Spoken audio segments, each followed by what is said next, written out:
ભરૂચ જિલ્લાની સ્થાનિક સ્વરાજ્યની ચૂંટણી જાહેર થયા બાદ જિલ્લામાં નગરપાલિકા, જિલ્લા પંચાયત અને તાલુકા પંચાયતોની ચૂંટણી લડવા ભારતીય જનતા પાર્ટીના અસંખ્ય લોકોએ દાવેદારી કરી છે, જેની પાછળ સત્તાધીશોની વૈભવી જાહોજલાલી હોવાની ચર્ચાઓ શરૂ થઈ છે.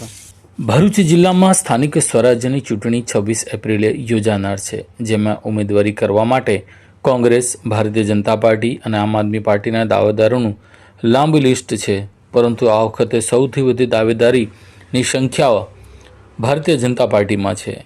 ભરૂચ જિલ્લા પંચાયતની 32 બેઠકો માટે દરેક બેઠક ઉપર 5 થી 10 જેટલા ઉમેદવારોએ દાવેદારી નોંધાવી હોવાનું ભાજપના સૂત્રોએ જણાવ્યું હતું. જોકે પાર્ટી નક્કી કરશે કે કોણ ઉમેદવારી કરશે. પરંતુ આટલા બધા દાવેદાર પાછળ એવું કહેવામાં આવે છે કે છેલ્લા ઘણા સમયથી સત્તામાં હોવાથી જિલ્લા પંચાયતના સત્તાધીશો અને હોદ્દેદારોને સંપત્તિમાં જબરો વધારો આવ્યો છે ને 4-5 લાખની કાર લઈને ફરતા સભ્યો હવે લાખો રૂપિયાની કાર લઈને ફરતા થયા છે. એટલું જ નહીં પણ ઘર હવે બંગલા બની ગયા છે, જેમાં પણ મૂળ ઘર યથાવત છે, પરંતુ બીજી જગ્યાએ મસ્ત મજાના આલિશાન મકાનો ખરીદી કરવામાં આવ્યા છે. જેને લઈને ભરૂચ જિલ્લાના ભાજપમાં અગ્રણી એવા સાંસદ મનસુખભાઈ વસાવાએ નેત્રંગ ગામ ખાતે મન કી બાત કાર્યક્રમમાં ભાજપના સત્તાધીશો, અગ્રણી નેતાઓ, ધારાસભ્યો દ્વારા કોન્ટ્રાક્ટર સાથે સેટિંગ કરીને કટકી કરવામાં આવે છે તેવો ગંભીર આક્ષેપ જાહેર મંચ પરથી કરી નાખ્યો હતો. જેને પગલે પાર્ટીમાં ભૂકંપનો આંચકો આવ્યો છે. ત્યારે મનસુખભાઈ વસાવાની વાત સાચી સાબિત થઈ રહી છે. જિલ્લા પંચાયત ભરૂચના ભાજપી સત્તાધીશોની મુદ્દત પૂરી થયા બાદ ચૂંટણી જાહેર થઈ અને ઉમેદવારી કરવા માટે અસંખ્ય લોકોએ દાવેદારી કરી.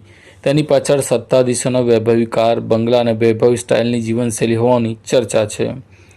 જ્યારે ભરૂચ જિલ્લાની 9 તાલુકા પંચાયતમાં ભરૂચ, વાગરા, અંકલેશ્વર, ઝઘડિયા, જંબુસર જેવા તાલુકા પંચાયતમાં પણ ભાજપની સત્તા છે અને ત્યાં પણ જીઆઈડીસી અને નોટિફાઈડ એરિયા હોવાથી આ તાલુકા પંચાયતોમાં પણ જે તે બેઠકો છે તેની ઉપર ચૂંટણી લડવા માટે ભાજપમાંથી અસંખ્ય ઉમેદવારોએ પોતાની દાવેદારી કરી છે. કેટલાક ઉમેદવારોએ તો 2-4 બેઠકો પરનો પૂરો ખર્ચ ચૂંટણીનો ઉઠાવી લેશે તેવી બાહેધરી પાર્ટીના કરતા ધરતાઓને આપી છે. બીજી તરફ ભરૂચ, અંકલેશ્વર જેવી નગરપાલિકાઓ છે જ્યાં સત્તાધીશોની જાહોજલાલી તેમજ બાઇક લાવવાના ઠેકાણા ન હતા અને ઉધાર માંગીને ચૂંટણી લડ્યા હતા તેવા નગરસેવકોએ આજે કાર લઈને ફરતા થયા છે, પાકા ઘર કરી લીધા છે. કેટલાક તો કોન્ટ્રાક્ટર સાથે ખાનગીમાં ભાગીદારી કરીને ટકાવારી લઈને આજે લખપતિ બની ગયા છે.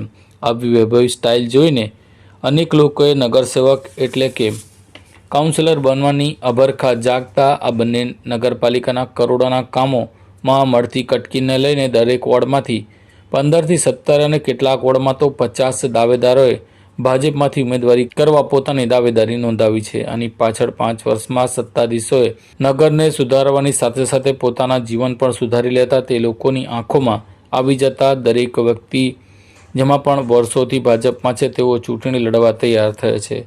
પોતાના ગોડ ફાધરની જી હુજુરી પગચંપી અને કાલાવાલા કરી રહ્યા છે. ત્યારે નેત્રંગ તાલુકાના જાહેર મંચ પરથી સંસદ સભ્ય મનસુખભાઈ વસાવાએ ખરું જ કહ્યું હતું કે સત્તાધીશો કામમાં કટકી કરી રહ્યા છે. कॉल करें अभी 8733053364 पर या 9426889560 पर. हिमालय इंटरप्राइजेज, जियो मार्ट डिजिटल भरूच,